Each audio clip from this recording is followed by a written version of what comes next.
very, very funny guy. Please give a very loud round of applause for Josh Levesque.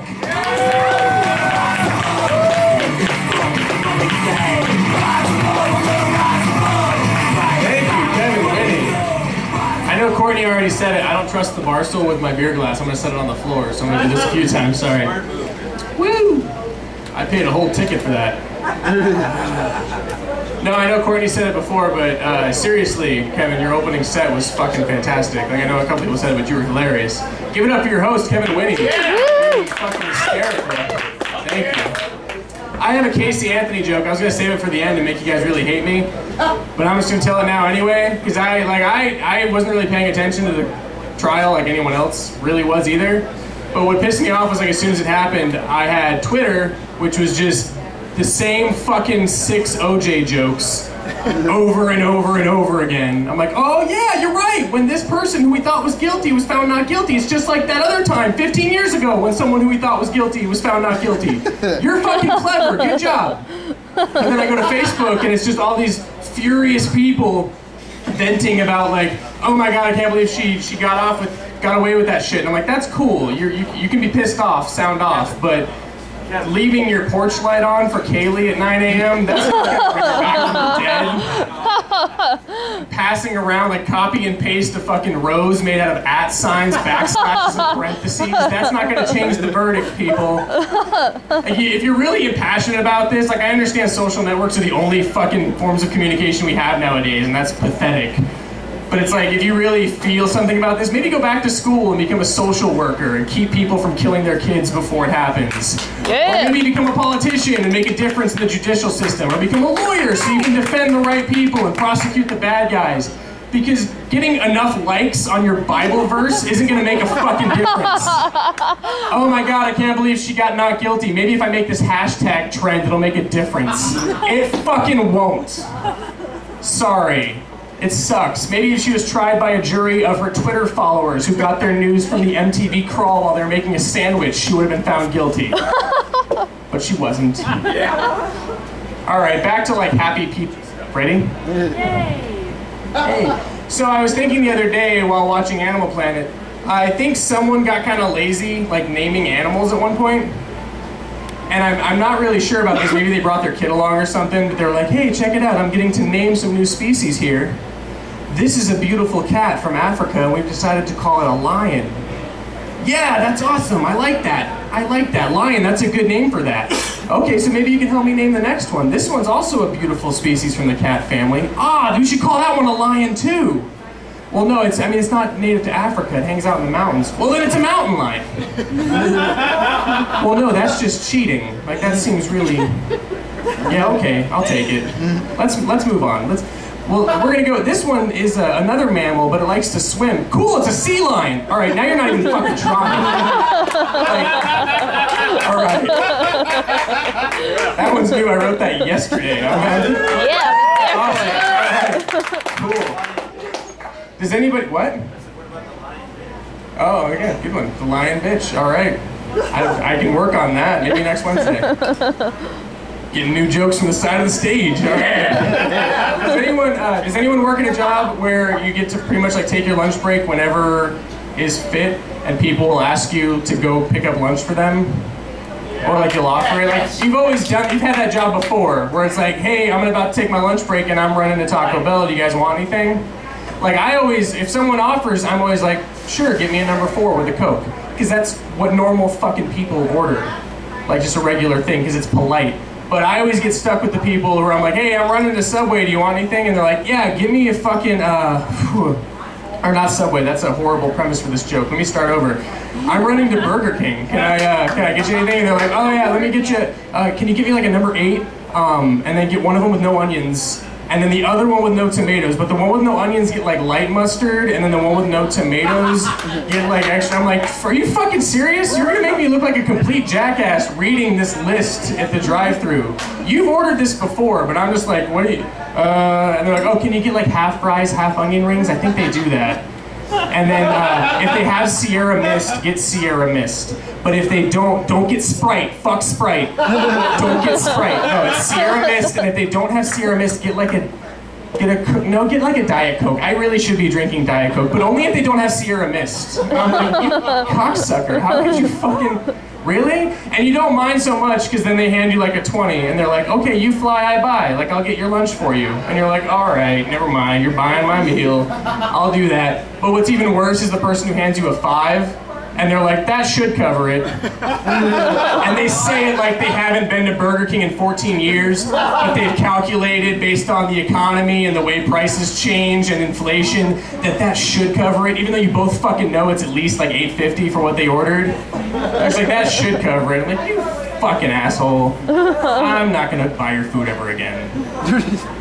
What else do I have? I'm trying some new stuff tonight.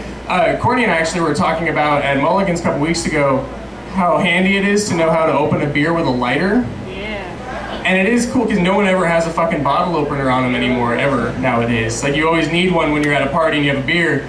But then I realized, like, the guy who knows how to open a beer with his lighter is always a complete fucking douchebag. Like, that's not really something you want to know. Like, it's perfect because I have a new hair hat on right now, so it's like this guy. This guy. Oh, you having trouble with your beer there, lady? Let me help you with that. There. Thank you. Yeah, there you go. All right. As soon as I see a guy open a bottle with a lighter, I'm like, don't leave your drink alone next to that guy. Like, he knows how to open it with a lighter, which means he also knows how to like knock a pill into it with his keychain. Just so you know. Just FYI. That same guy actually came into my shop the other day. I work at a tattoo shop right off the strip in a hotel, and I have to deal with a lot of asshole tourists every once in a while. And I had this guy come up to me, and he pretty much just completely confirmed my belief in this certain phrase that I'm hearing a lot of guys say nowadays, and it's driving me fucking crazy. But I work at a tattoo shop, and he comes up to me, he's like, I want to get a tattoo. I got to cover a tattoo that I have that I don't like, which is common. So I'm like, all right, well, let me see what you have, and I'll tell you what we can do as far as a cover-up. And he's like, well, I have this tattoo right here on my head. No homo. I'm like, oh, thank God. I'm so glad you gave me that precursor. Thank you for the warning. Because had you shown me your hip, I totally would have had to suck your dick. Like, honestly, I'm like, oh my God, he showed me his tattoo. I have to just tickle his scrotum with my soul patch, that little knob gobbler. I'm all over that. Oh my God. Just so you know, guys, when you say no homo, that's the first thing that pops into our heads, is you sucking a dick. Usually the guy next to you who's laughing a little uncomfortably because he's your best friend and he's thought about it too. Just so you know. Like, I get it, because you're fucking partying in Vegas, you're gonna go to rehab, and you're gonna have like 9 Jack and Cokes, and you're gonna find the sluttiest girl at the pool party in the skimpiest bikini, and you're gonna spit the worst fucking game of your life. But somehow you're gonna end up tracking her down at Hayes or Tao or Milk or whatever shitty fucking club you want to go to that night, and you're gonna drink like 14 more overpriced cocktails, and maybe she'll let you take her back to your room at the MGM so you can sloppily force your half-flaccid penis into her vagina. Because in the back of your head, you're still thinking about blowing your best friend Cody, and you don't know why that gets you erect. Because God doesn't create gays, you choose to be gay, and your dad would be happier if you were fucking this woman right now. But no homo. No homo.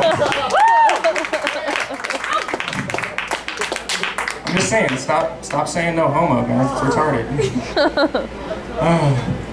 So who watches, like, anything nowadays, because TV fucking sucks.